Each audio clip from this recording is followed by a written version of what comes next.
Hello learners, welcome to my YouTube channel Rediscover Education. So today we are going to learn about qualitative approach to educational research. शैक्षिक अनुसंधान के लिए गुणात्मक दृष्टिकोण. I hope you all are ready for today's session. Okay, as I always tell you that I used to teach the concept with the help of keywords. Okay, so here the first keyword is naturalistic inquiry. It makes use of naturalistic inquiry. Why it is written naturalistic inquiry? Because it aims at studying real world situations.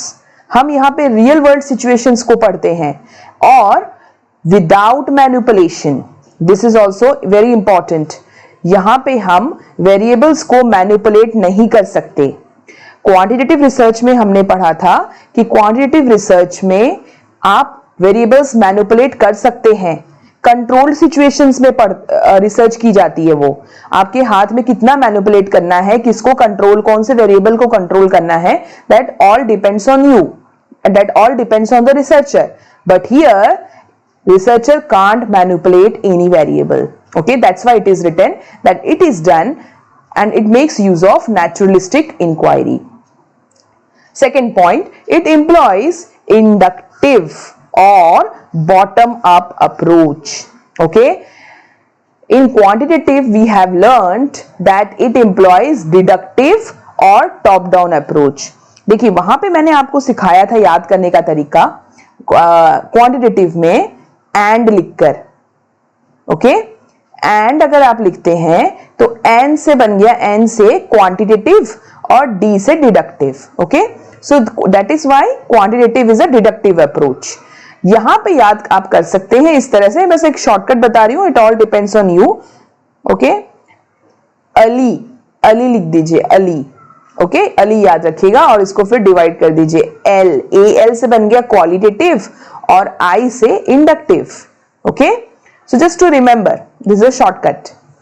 Okay, so here we employs inductive और bottom up approach. अब inductive में क्या होता है, we are generating new hypothesis. हम यहाँ पे hypothesis generate करते हैं. क्वांटिटेटिव अप्रोच में हम हाइपोथेसिस टेस्ट कर रहे थे. We are testing the hypothesis. What we were doing, first based on the theory, established theory, we are making the hypothesis. Okay, here based on the data collected during the field work we are generating new hypothesis. मतलब आप जो field work के दौरान जो भी data collect करते हैं उसके बेस पे आप न्यू हाइपोथेसिस जनरेट करते हैं इन qualitative research. But in quantitative research आप क्या कर रहे थे, एक स्टैब्लिश थ्योरी के हेल्प से आप हाइपोथेसिस बना रहे थे और उस हाइपोथेसिस को टेस्ट कर रहे थे. Okay, so please remember this learners, this are very important concepts. बार बार रिवीजन करने की जरूरत है. Okay okay, now coming to the third point, research objectives in this research aims at description, exploration and discovery. These three are keywords. Qualitative research में आप naturalistic inquiry कर रहे हैं. ठीक है, आप बहुत डिटेल में स्टडी करते हैं. जो भी सिचुएशंस है बहुत डिटेल में स्टडी करते हैं. आप ध्यान किस पे देते हैं, डिस्क्रिप्शन पे. ओके, डिस्क्राइब करना, किसी भी सिचुएशन को अच्छे से डिस्क्राइब करना, एक्सप्लोर करना. कोई भी नई चीज है और आपको एक्सप्लोर करना है, किसी चीज की डिस्कवरी करनी है, तो वो क्वालिटेटिव रिसर्च के अंडर आएगा. And you are using the wide angle and deep angle lens approach, है ना. इसका मतलब ये हुआ कि ऑब्वियसली आप बहुत ज्यादा आपकी संकीर्ण सोच नहीं है, आपको अपने सोच को बहुत ज्यादा फैलाना पड़ेगा. Okay, wide angle and deep angle, अंदर भी जाना पड़ेगा. जब आप किसी, फॉर एग्जाम्पल आप पढ़ रहे हैं कोई भी मान लीजिए कि कोई ट्राइबल ग्रुप है. ओके, और उसके आप सोच, उनकी विचारधारा क्या है, उनके रहने का रहन सहन, लाइफस्टाइल कैसा है उनका, तो अगर आपको उसको स्टडी करना है तो ऑब्वियस है कि आपको सबसे पहले तो बहुत पेशेंटली उनको ऑब्जर्व करना पड़ेगा, फिर लोगों से बातचीत करनी पड़ेगी, उनके पास पहले घुलना मिलना पड़ेगा, उसी में टाइम लगेगा। So it takes time also. और जो भी आप रिसर्च कर रहे हैं उसको बहुत ही अच्छे से डिस्क्राइब करेंगे, एक्सप्लोर करेंगे। Okay, so as to examine the breadth and depth of phenomena, मतलब आपको देखना है breadth and depth both. That means इसका मतलब ये होगा कि बहुत डिटेल में आप उस फेनोमेना की स्टडी करेंगे। Okay, I hope you have understood this. Coming to the next point, the behaviour is studied in the natural environment. वो हमने पहले ही पढ़ लिया, नेचुरलिस्टिक इंक्वायरी है, means it is studied in the natural environment, not under the controlled condition. Controlled condition में कहां पढ़ रहे थे हम? क्वांटिटेटिव रिसर्च में। Okay, now collected data will be detailed, thick description, inquiry in depth, direct quotations capturing people's personal perspectives। मतलब आप जब इंटरव्यू लेंगे तो अपना बायसनेस आप अपने वर्ड्स में कुछ भी नहीं लिखेंगे, जैसा उसने इंटरव्यू दिया वैसा का वैसा ही आप अपने डेटा को, मतलब आपके जो डेटा आपने कलेक्ट किया है उसमें आप मेंशन करेंगे। डायरेक्ट कोटेशन मीन्स आप कोटेड वे में पूरा वैसा का वैसा ही लिखेंगे। एंड एक्सपीरियंसेस, जो भी आपने एक्सपीरियंस किया वहां पे वो सारी चीजें डिटेल वे में लिखना है आपको। इसीलिए यहां पर जो डेटा कलेक्ट होगा ना वो नंबर्स के फॉर्म में नहीं होता। क्वालिटेटिव डेटा में डेटा कलेक्शन नंबर्स के फॉर्म में होगा ही नहीं। आप देख रहे हैं, क्योंकि आपको इंक्वायरी इन डेप्थ करना है, आपको डायरेक्ट कोटेशंस लिखने हैं पीपल्स पर्सनल पर्सपेक्टिव्स के और एक्सपीरियंसेस के, तो ऑब्वियसली वो वर्ड्स में होंगे, है ना, इमेजेस होंगे, उसके बहुत चीजें होंगी, लेकिन नंबर्स नहीं होगा। और यहां पे डोमिनेंट सैंपलिंग स्ट्रेटेजी क्या है? Purposive sampling. हमने क्वांटिटेटिव में क्या पढ़ा था? Probability sampling. बट यहां पे रैंडमनेस नाम की कोई चीज नहीं है, कोई रैंडमली आप कलेक्ट नहीं करेंगे। देखिए, अगर आप ट्राइबल पीपल को पढ़ रहे हैं तो आप रैंडमली कलेक्ट नहीं करेंगे, आपने पर्पसली उस सैंपल को लिया है ना।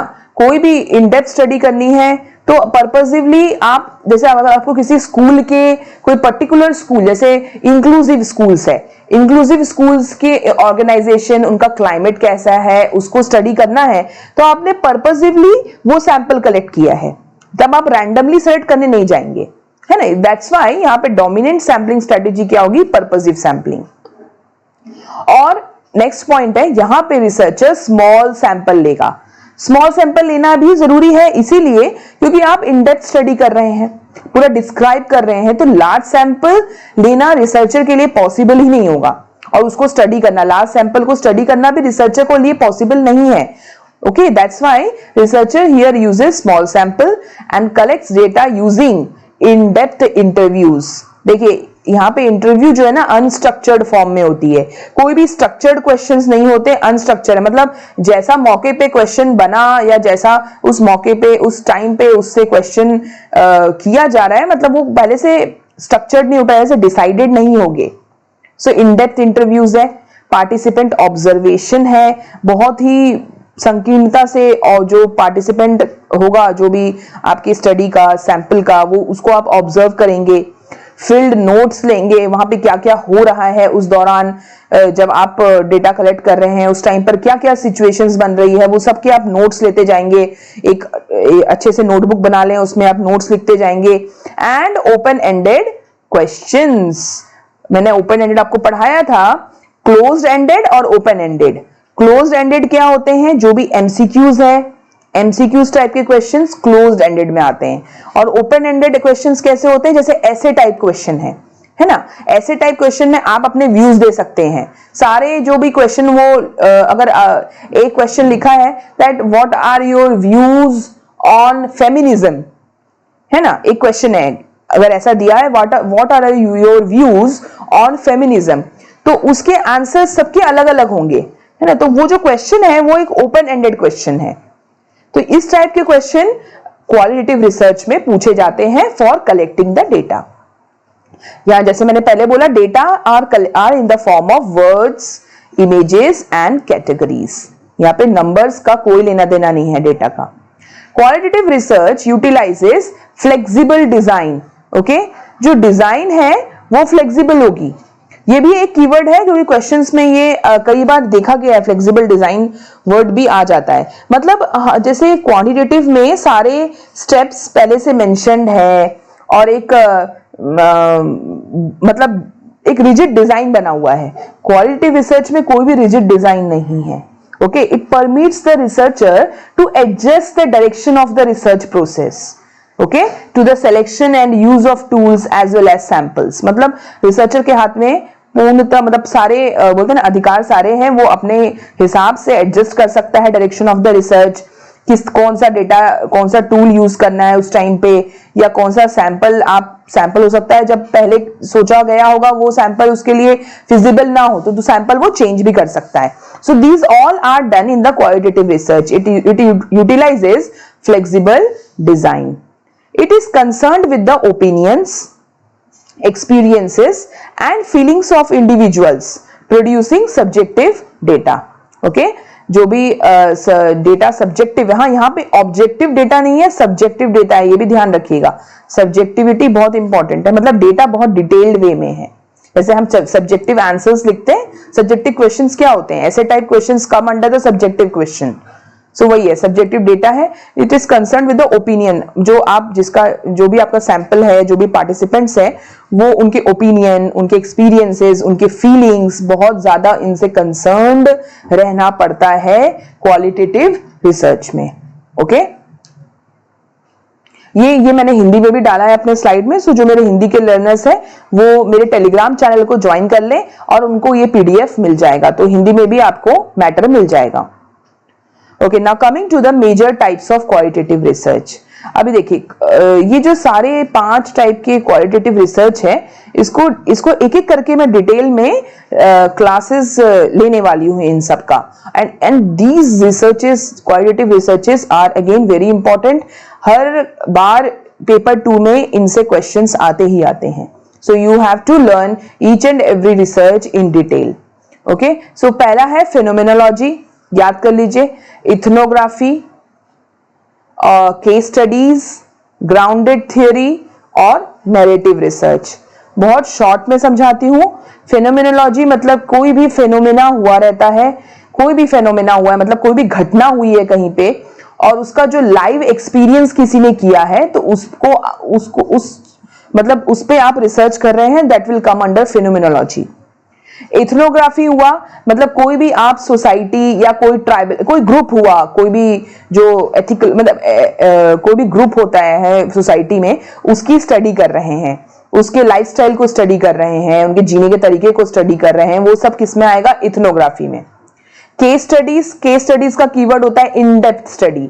मतलब आपने कोई भी केस ले लिया, जैसे किसी पर्टिकुलर स्कूल का परफॉर्मेंस बहुत खराब हो रहा है, ओके, कोई पर्टिकुलर गवर्नमेंट स्कूल है, उसका परफॉर्मेंस इनकमिंग मतलब in the years their performances are deteriorating, बेकार परफॉर्मेंस अच्छे नहीं है, तो आप वो केस स्टडी करेंगे। मतलब अब उस स्कूल में क्या कारण है जिसके कारण परफॉर्मेंस अच्छा नहीं है, उसकी इन डेप्थ स्टडी जब करेंगे तो वो बन जाएगा केस स्टडी। फिर है grounded theory.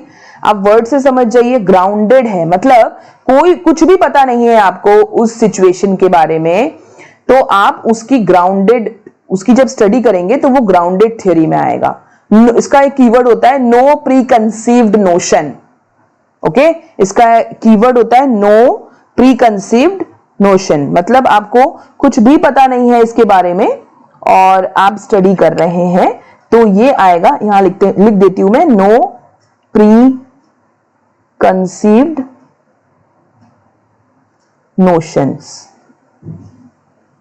Okay, so then it will come under grounded theory. Then narrative research मतलब किसी की ऑटोबायोग्राफी हुई, वो नैरेटिव रिसर्च में आता है। मतलब वो एक इंडिविजुअल अपने बारे में नरेट करता है और आप उसके बारे में स्टडी कर रहे हैं, तो that will come under narrative research. So these are the major types of qualitative research. इसके अलावा भी बहुत सारे टाइप्स होते हैं, पर अपने सिलेबस में ये 5 टाइप है दिए हुए। Okay, so now coming to the limitation, only 3 points are there. सबसे पहला लिमिटेशन है सब्जेक्टिव बायस। बहुत ही ज्यादा मतलब बोलते हैं क्वालिटेटिव रिसर्च में सबसे इंपॉर्टेंट और कांस्टेंट थ्रेट होता है ये। सब्जेक्टिव बायस मतलब क्या हुआ, आपको एक एग्जांपल के हेल्प से समझा देती हूं मैं। जैसे फॉर एग्जांपल अगर आप पार्टिसिपेंट ऑब्जर्वेशन, हमने पढ़ा था एक, it is a tool to collect for collection of data in the qualitative research, participant observation. अब अगर आप किसी पार्टिसिपेंट को ऑब्जर्व कर रहे हैं, उसके लाइफस्टाइल को, वो किस तरह से बिहेव कर रहा है पर्टिकुलर सिचुएशन में, अगर उस पार्टिसिपेंट को पता चल जाए कि कोई मुझे ऑब्जर्व कर रहा है, तो ये एक नेचुरल है कि कई बार ऐसा होता है वो पार्टिसिपेंट आर्टिफिशियल बिहेवियर करेगा। मतलब हो सकता है कि वो उसका नेचुरल बिहेवियर ना हो, उसको मालूम पड़ जाए कि उसे कोई देख रहा है तो उसका बिहेवियर अपने आप चेंज हो जाता है। जैसे कि आप बिग बॉस में देखते होंगे, बिग बॉस में क्या होता है, कैमरा लगा हुआ है तो वहां जो भी कंटेस्टेंट होते हैं वो क्या कर रहे हैं, उनके वो बिहेवियर आर्टिफिशियल ही होते हैं, क्योंकि उन्हें पता है कि पूरी जनता उन्हें देख रही है ना। तो जब आप, मैंने सिर्फ एक एग्जांपल दिया है मतलब आपको समझने के लिए, then you can understand that what is subjective bias. तो क्या हुआ, जब आप कलेक्ट कर रहे हैं, आप नोट्स बना रहे हैं, और अगर उस पार्टिसिपेंट का वो आर्टिफिशियल बिहेवियर रहा, तो ऑब्वियसली आपके डेटा कलेक्शन में उसका असर पड़ेगा, आपकी फाइंडिंग्स में उसका असर पड़ेगा। So this is called subjective bias. So this is the very problematic thing in the qualitative research. Then the findings of qualitative research lack generalization. एक तो कारण इसके भी दो कारण है कि आप जनरलाइज क्यों नहीं कर सकते क्वालिटेटिव रिसर्च के फाइंडिंग्स को। सबसे पहला तो वही सब्जेक्टिव बायस एक प्रॉब्लम है, क्योंकि सब्जेक्टिविटी प्रॉब्लम आ ही जाती है। और दूसरा ये होता है कि आप बहुत छोटे सैंपल पे स्टडी कर रहे होते हैं, size of the sample is very small in the qualitative research. तो naturally you can't generalize that findings to the big population. Okay, जहां पॉपुलेशन करोड़ों में हो, अगर आप सैंपल, आपके सैंपल की साइज अगर सिर्फ 20 है और उसको लेके आप कुछ रिसर्च कर रहे हैं कुछ तो, और उसकी कुछ फाइंडिंग्स निकल रही है, तो ऑब्वियस है कि आप वो फाइंडिंग्स जनरलाइज करोड़ों की जनता में नहीं कर सकते, है ना। That is why it is written that findings of qualitative research it lack generalisation. Generalisation नहीं किया जा सकता because the samples are small in size and purposive. Yes, this is also one of the reason. Purposive होता है, आप अपने purpose के लिए, आपका रिसर्च क्वेश्चन है, कुछ टॉपिक है, उसके बेस पे आप पर्पसिवली आपने सैंपल कलेक्ट किया है, तो ऑब्वियसली ये credibility also becomes the question mark. Okay, so these three are the major limitation of qualitative research. I hope you have understood today's session and the major concept of qualitative research. सारे की points आप अपने notes में जरूर लिख लें। Okay, so now coming to the practice questions.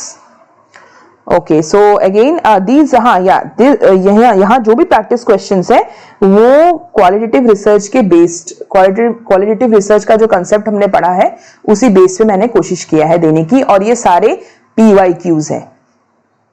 So I am giving you 10 seconds time for this question.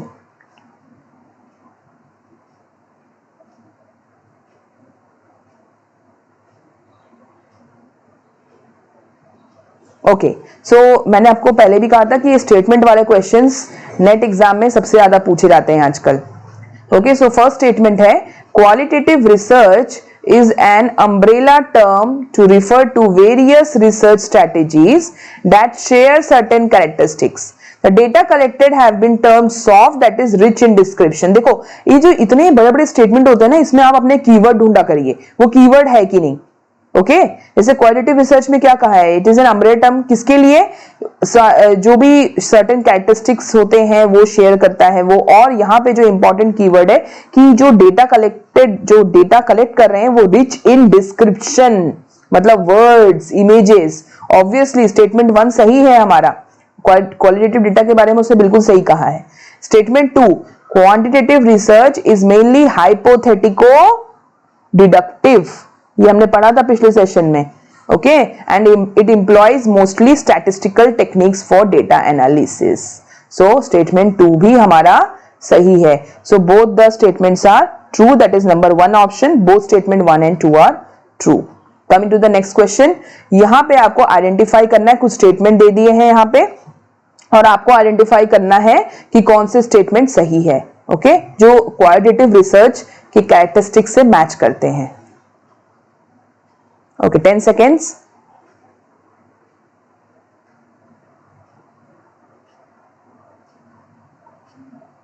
Okay, so now अभी यहाँ पे क्या करना है, जैसे इस टाइप के जब क्वेश्चंस आते हैं ना, तो आपके पास दो तरीका होता है। पहला तरीका, अगर आपको कंसेप्ट बहुत अच्छे से पता है, जैसे यहाँ पे क्वालिटेटिव रिसर्च का कैरेक्टरिस्टिक्स अगर आपको बहुत अच्छे से पता है, तो फिर आप उसी स्टेटमेंट पे ध्यान दीजिए जो उससे बिल्कुल मैच कर रहा है।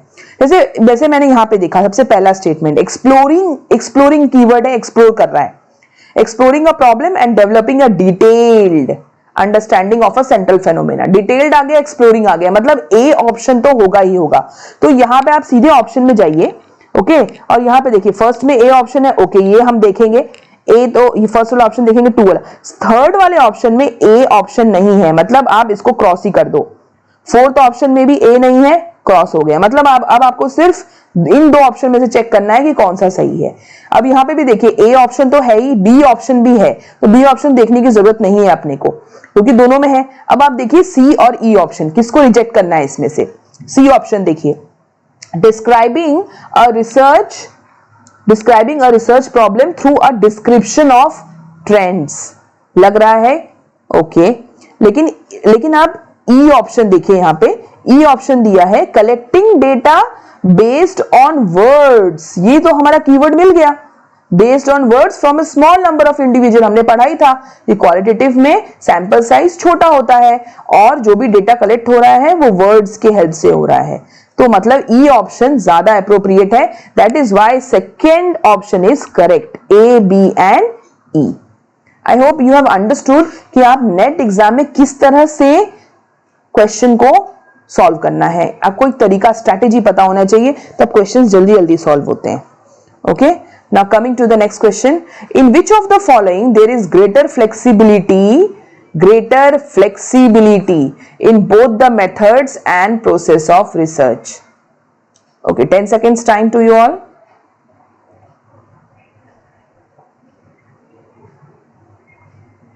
Yes, the correct answer will be obviously greater flexibility दिया है, मतलब ये आप क्या ढूंढेंगे, इनमें से कौन से research method qualitative research paradigm में आते हैं। तो आप सबसे पहला देखिए, मैंने आपको पढ़ाई था major types of qualitative research, क्या था? Ethnography and phenomenology.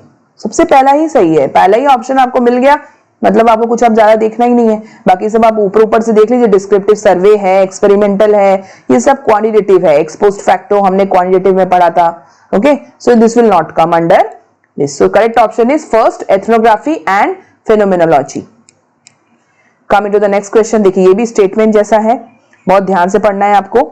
यहाँ पे भी क्वालिटेटिव के बेस पे कुछ स्टेटमेंट्स दिए गए हैं।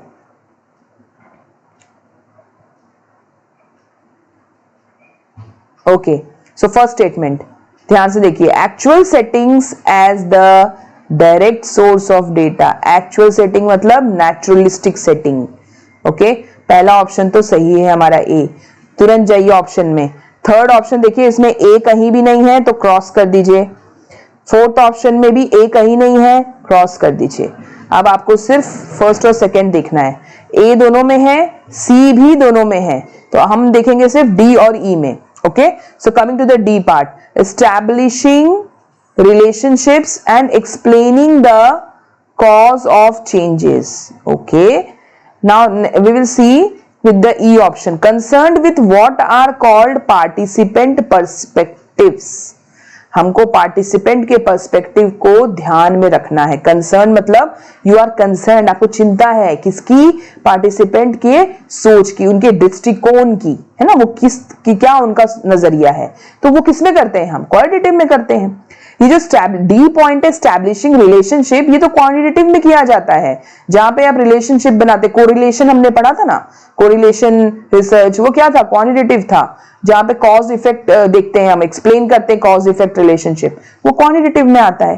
क्वालिटेटिव में आप कंसर्न्ड है, तो इसका मतलब सेकेंड ऑप्शन सही है हमारा, A, C and E. Okay, so I hope you have understood the explanation. Now coming to the next question, which of the following represents the distinctive feature of qualitative research? Direct question पूछा है, 10 seconds time.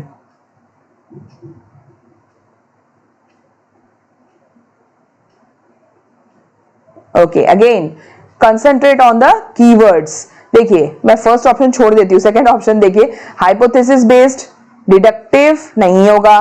Deductive कम inductive नहीं. Deductive inquiry बिल्कुल भी नहीं. Hypothesis testing हम नहीं करते हैं. तो वैसे ही आप फर्स्ट ऑप्शन देखेंगे और तुरंत टिक हो जाएगा, क्योंकि फर्स्ट ऑप्शन में आपको इंडक्टिव दिख रहा है और मीनिंग गिविंग दिख रहा है. पर्सपेक्टिव बेस्ड भी, जो अभी मैंने आपको पिछले क्वेश्चन में पढ़ाया. तो फर्स्ट ऑप्शन तो यहाँ पे देखते ही हो गया पहला ही, बाकी ऑप्शन देखने की भी जरूरत नहीं है. Okay, now coming to the last question of today session. यहाँ पे you can again the same type of question, the statements are given, features are given of the qualitative research paradigm, and you have to choose the correct features. 10 seconds time.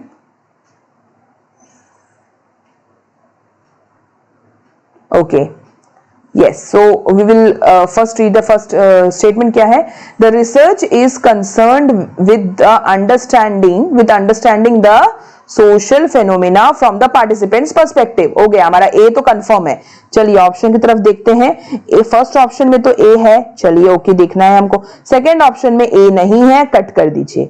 और third option में भी ए है, ठीक है. Fourth option में भी ए नहीं है. तो बस अब आपको फर्स्ट ऑप्शन और थर्ड ऑप्शन में देखना है कि कौन सा सही है. ए यहां पे है, ठीक है. सी भी कॉमन है, सी कॉमन है, सी कॉमन है तो सी नहीं देखेंगे. अब बी और डी देखिए. B, it seeks to establish relationship among variables. Establish relationship मतलब क्या हुआ? क्वांटिटेटिव हो गया. तो बी तो ऐसे ही कट हो गया. आपका बी ऑप्शन तो होगा ही नहीं. यहां से भी बी, मतलब फर्स्ट ऑप्शन भी गया. And your correct answer is third option, that is A, C and D. A, C एक बार क्रॉस चेक भी कर लेना कभी, ऐसा नहीं कि एकदम देख के कर लिया, थोड़ा क्रॉस चेक भी कर लीजिएगा. सी ऑप्शन क्या? It is conducted in actual settings. Okay, keyword हमको मिल गया. एक्चुअल सेटिंग मतलब नेचुरल सेटिंग. और हमारा डी ऑप्शन क्या था? It is concerned with the process rather than simply the outcome or products. अच्छा, ये बहुत इंपॉर्टेंट लाइन है. क्वालिटेटिव रिसर्च में ये ध्यान रखिएगा that qualitative research concentrate on process. ये एक कीवर्ड जरूर आप ऐड कर लेना अपने नोट्स में, that it is concern with the process, not with the product. Okay, Okay, so I hope learners you have understood today's session. और कोई भी प्रॉब्लम हो तो प्लीज कमेंट सेक्शन में जरूर लिखिए. और मेरे इन वीडियोस को लाइक जरूर करिएगा. मुझे मोटिवेशन मिलता है कि मैं और वीडियोस बनाऊं, क्योंकि व्यूज तो मुझे दिखते हैं मेरे वीडियोस में, पर लाइक्स नहीं दिखते हैं. Okay, so if you like the video please like, subscribe and share the channel, share the videos. And my Mantra, work hard in silence and let your success make the noise. And also join my Telegram channel Rediscover Education Net JRF for the detailed PDFs. Okay, thank you learners. Take care. Goodbye.